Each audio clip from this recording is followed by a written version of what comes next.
Hi welcome back to my channel. ఈ రోజు కథ ప్రేమ పరిచయమే రెండో భాగాన్ని వినేద్దాం. మార్నింగ్ అయింది. సుధా డైలీ డ్యూటీకి దాత్రిని నిద్రలేపటం, దాత్రి నెమ్మదిగా లేచి ఫ్రెష్ అయ్యి రావటం, ఇద్దరు కలిసి హాస్పిటల్కి వెళ్ళటం రావటం, ఇదే వీళ్ళ డైలీ రొటీన్. శౌర్యకి కొత్త కేసు వస్తుంది. ప్రూఫ్ సంపాదించాలి, దాని బిజీలో పడిపోతాడు. శౌర్య ఆ కేసు విషయంపై బయట తిరుగుతూ ఫేస్కి కర్చీఫ్ కట్టుకుంటాడు. వన్ డే దాత్రి ఫోర్స్ చేయడంతో నైట్ టైం దగ్గరలో ఉన్న రెస్టారెంట్కి వెళ్తారు. అది రెస్టారెంట్ కమ్ బార్. ఒక పక్క తాగుబోతులు ఉంటే ఇంకో పక్క తిండిబోతులు ఉంటారు. ఇలా ఉన్న రెస్టారెంట్కి దాత్రి సుధాని తీసుకుని వెళ్తుంది. శౌర్య అదే రెస్టారెంట్కి సీసీ ఫుటేజ్ కోసం వెళ్తాడు. దాత్రి సుధని తీసుకుని ఒక చోట కూర్చుని ఆర్డర్ ఇచ్చిన ఆర్డర్ రావడంతో పొట్టలో దించుతూ ఉంటుంది.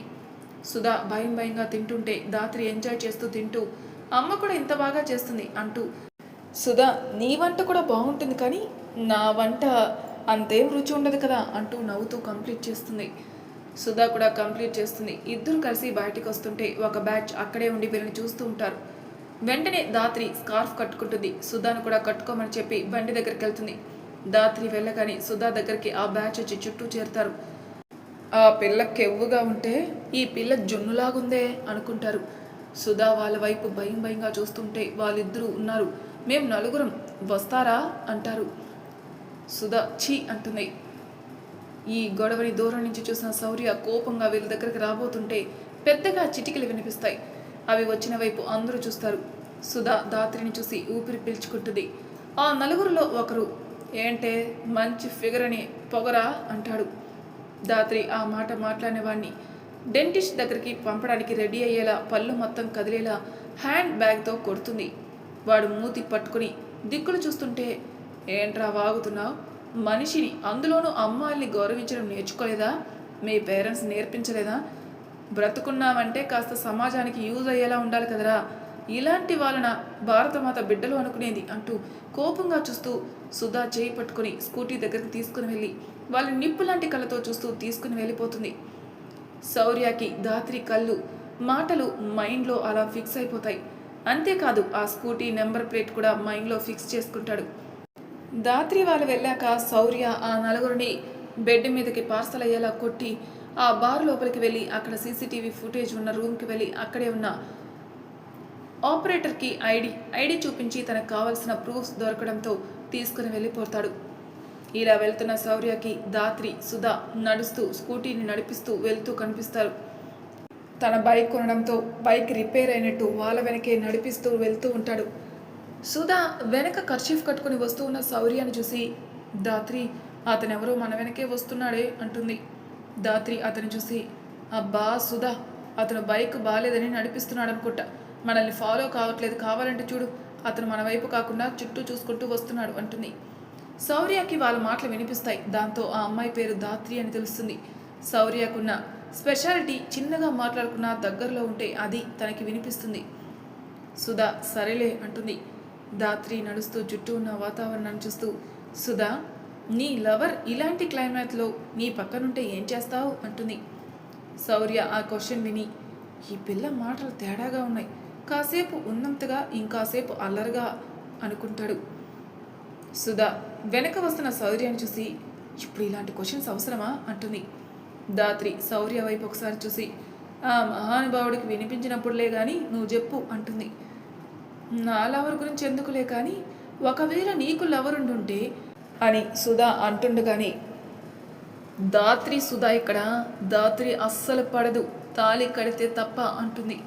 శౌర్యకి ఆ మాట వినగానే చిన్నగా నవ్వొచ్చి పెదవులపై చేరుతుంది. సరే దాత్రి, ఇలాంటి క్లైమేట్లో నీ భర్త పక్కనుంటే ఏం చేస్తావు అంటుంది సుధా.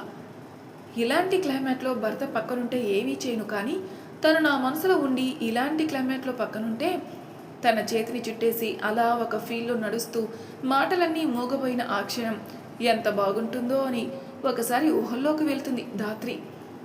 సుధా చాలు వచ్చే బయటికి అనగాని తేరుకొని చిన్నగా నవ్వుతుంది. అప్పుడు దాత్రి కళ్ళలో వచ్చిన మెరుపు శౌర్య మెదడులోకి భద్రంగా చేరుతుంది.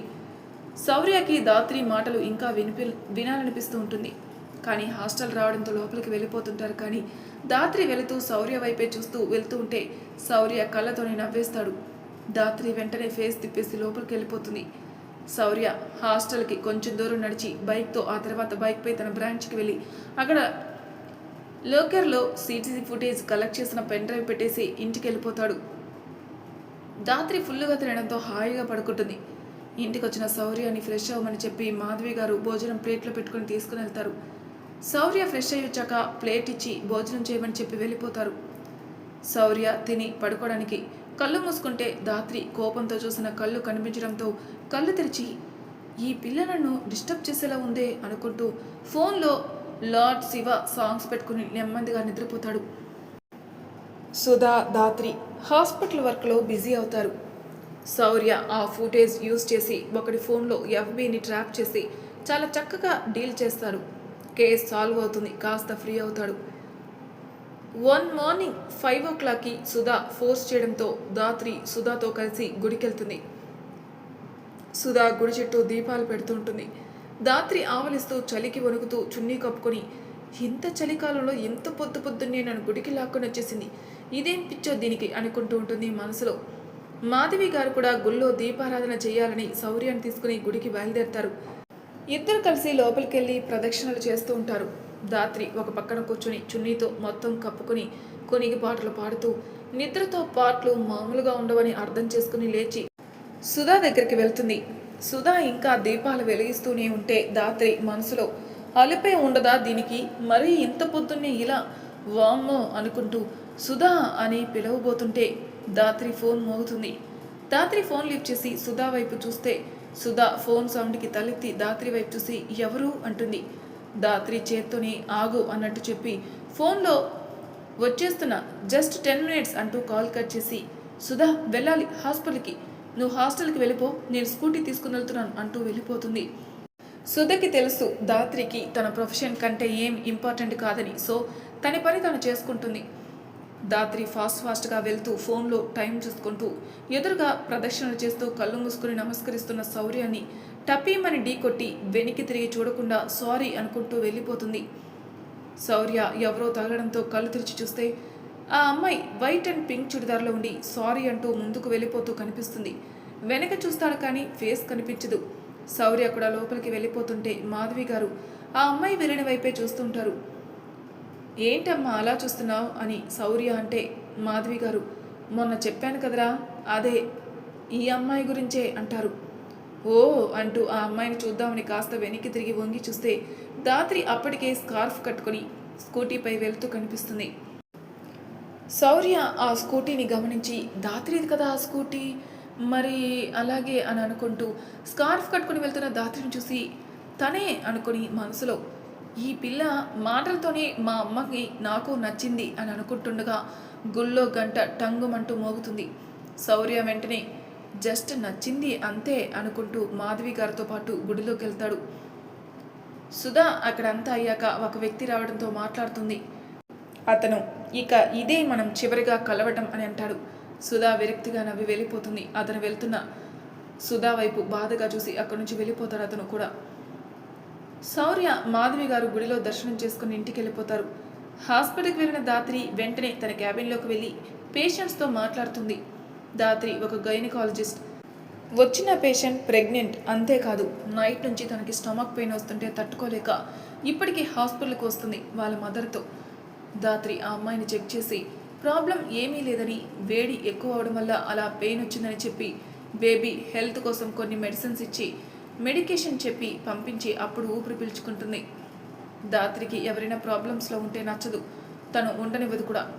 కాసేపటికి సుధా హాస్పిటల్కి వచ్చి ధాత్రికి టిఫిన్ ఇచ్చి వెళ్ళిపోతుంది. ధాత్రి సుధని గమనిస్తుంది. ఏదో విషయం ఆలోచిస్తూ డల్లుగా ఉంటుంది. అదేంటో తెలుసుకోవాలనుకుంటుంది. అంతలో కడుపులో పేగులు గోల చేయడంతో సుధా తెచ్చిన టిఫిన్ని కడుపులోకి వేసేసి ఆ తర్వాత కడుపుతో ఉన్న వాళ్ళని ఇంకా 12 బిడ్డలు పుట్టాలని ట్రీట్మెంట్ కోసం వాళ్ళు వచ్చే వాళ్ళని చెక్ చేస్తూ ఉంటుంది. నైట్ అవ్వడంతో ఇంటికి వెళ్ళిపోతారు ఇద్దరు. ధాత్రికి బాగా నిద్ర రావడంతో పడుకుంటుంది. సుధా ఏదో బుక్ చూస్తూ ఎప్పటికో నిద్రపోతుంది.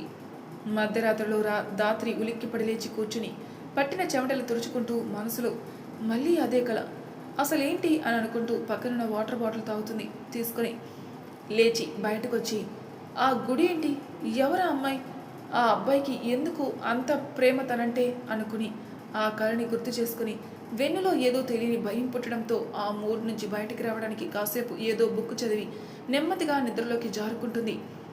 ఈ కళ ఒక్కసారి కాదు, ఇయర్లో ప్రతి మంత్ దాత్రికి ఈ కళ వస్తూనే ఉంటుంది. తను అంతగా పట్టించుకోదు కూడా, కానీ తన లైఫ్కి అదే మెయిన్ పాయింట్. శౌర్యకి కొత్తగా కేసు రావడంతో ఇన్వెస్టిగేషన్ స్టార్ట్ చేస్తాడు. దాత్రి హాస్పిటల్లో బిజీ అండ్ తనకి ఒక సైంటిస్ట్ అవ్వాలి అనే కళ. అందుకొరకు ఒక సీనియర్ సైంటిస్ట్ దగ్గర గైడెన్స్ తీసుకుని వర్క్ చేసి ఫైనల్గా తను ఒక పెద్ద సైంటిస్ట్ అనే నేమ్ తెచ్చుకోవాలని ఆశ. దాని కొరకు ఒక సీనియర్ సైంటిస్ట్ని కలవడానికి ప్రయత్నాలు చేస్తూ ఉంటుంది. సుధా హాస్పిటల్లో పేషెంట్ని చూస్తూ కాలం గడిపిస్తూ ఉంటుంది. కాలం కూడా వీళ్ళలానే పరుగులు తీస్తూ బిజీగా ఉంది. అయితే శౌర్య ఇన్వెస్టిగేషన్ కంప్లీట్ అయి కేసు సాల్వ్ అవుతుంది. అలాగే దాత్రి ఇన్వెస్టిగేషన్ స్టార్ట్ అవుతుంది సుధా విషయంలో. సుధా ఒక వ్యక్తి ప్రేమించుకుంటున్నారని దాత్రికి తెలుసు. బట్ ఇప్పటి వరకు దాత్రి అతన్ని ఫేస్ టు ఫేస్ చూడలేదు అండ్ అతని గురించి ఏమీ తెలియదు కూడా. సుధపై నమ్మకంతో ఏమీ అడగకుండా ఉంటుంది. అతను సుధని ప్రేమిస్తున్నారని వెనకబడి సుధ ఒప్పుకున్నాక కొన్నాళ్ళు బాగానే ఉన్నాడు. కానీ రీసెంట్గా కొన్ని డేస్ నుంచి సుధకి దూరం అవ్వడానికి ట్రై చేస్తున్నాడు. ఇప్పుడు అస్సలు మాట్లాడట్లేదు అని దాత్రికి తెలుస్తుంది. ఎందుకు దూరం అయ్యాడో, అలాగే ఎందుకు మాట్లాడట్లేదో కూడా తెలియదు దాత్రికి. దాత్రి వాడొక వేస్ట్ ఫెలో అయి ఉంటాడు, లేకుంటే మా బంగారాన్ని ఎలా వదులుకుంటాడు అనుకుంటుంది. ఇప్పుడు సుధని ఎలా అయినా ఆలోచన నుంచి బయటకు తీసుకురావాలి అనుకుంటూ ఉండగానే దేవి గారు దాత్రికి ఫోన్ చేస్తారు. దాత్రి ఫోన్ లిఫ్ట్ చేసిన వెంటనే దాత్రిని మాట్లాడనివ్వకుండా, అమ్ములు ఇంటికి రారా, చూడాలని ఉంది, చాలా బెంగగా ఉంది నాకు మీ నాన్నకి. ఈవినింగే ట్రైన్కి టికెట్ కూడా బుక్ చేసేసాను తల్లి, నువ్వు సుధా ఇంటికి రండి, నాన్న మీపై బెంగ పెట్టేసుకున్నారు, జ్వరం కూడా తెచ్చుకున్నారు అని కాస్త బాధగా చెప్తారు. మీ నాన్న కోసమైనా ఇద్దరు కలిసి రండి అమ్ములు అంటారు.